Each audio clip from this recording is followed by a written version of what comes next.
Мелкорогатый скот забирали также из ГУПа «Дружба». В Плиеве сюда съехались представители администрации из сельских поселений Кантышева, Икажево, Чермени и Назрани. Все обязанности по организации мероприятия были возложены на региональный Минсельхоз. Навестили также семьи ветеранов Великой Отечественной. Михаил Тангиев с подробностями. Газели, грузовики, легковые машины с прицепом и другой транспорт один за другим подъезжают в ГУП «Дружба» сельского поселения Плиева. Здесь собрались представители 3 населенных пунктов Назрановского района, города Назрани и пригородного района. В их числе и представители благотворительного фонда «Живое сердце».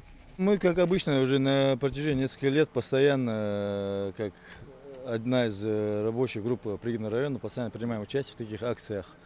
И на этот раз, вот в этом году тоже нам позвонили, вот предложили, что так. У нас есть координация по всем селам пригородного района, поэтому нам легче в этом плане работать.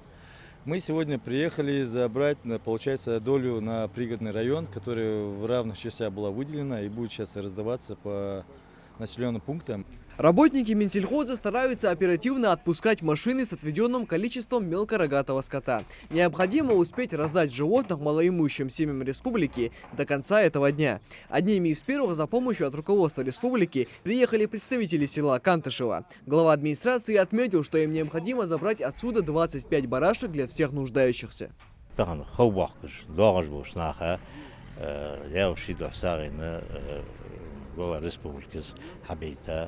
ساعد قرد حبيتها يطيب أسطاب يعني خار جنة تحت أسطاب طيب خيط سنة طيب أسطاب أو بوش طيب دقد يعني كما مش إجرتي غيره طبعا واقع يعني خيطرش ويبرد يا طيب خيسيم يعني طبعا واقع جلادي قدام. Животных загрузили в «Газель», и наша съемочная группа направляется в Кантышево. По этому адресу проживает малоимущая семья из 6 человек. Зурабовы уже 4 года живут в старом вагончике и надеются в скором времени обзавестись большим домом.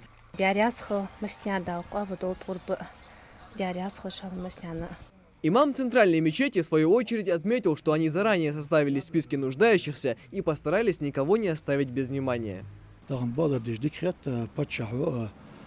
Since all the boys know us, mas was dark my last day was so dark a lot so je o miskish ne o terkuler san dokhaster asta tadina had غربة بيمرو عليه الصلاة والسلام دلش سنة يغش عقاد وسنة دس دلي تصديق دي فرز دي الله داسرس هديت شيء تدينا تحتيو زامة شين ديزلا دار يدق كوايق يتصور بالبركة كي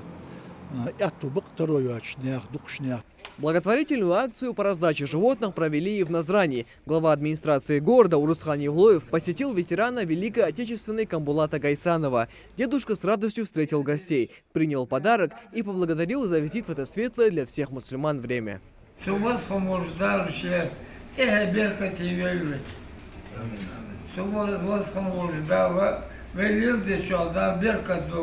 Мэр Назрани также навестил ветерана войны Магомеда Мидарова. Урусхан Евлоев справился о здоровье защитника Родины и поздравил с наступающим праздником Ит-аль-Адха.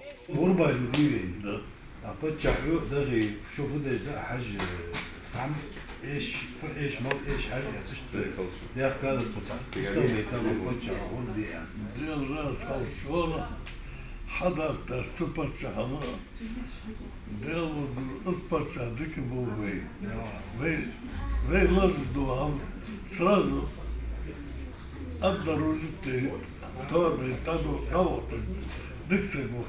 Затем «Газель» с барашками отправилась на Циркорт, где проживает семья Цычоевых. В небольшом домике живут отец, мать и 4 детей. По словам мамы семейства, поддержка от главы республики для них очень ценна. Благодаря этому они смогут наравне с другими совершить обряд жертвоприношения.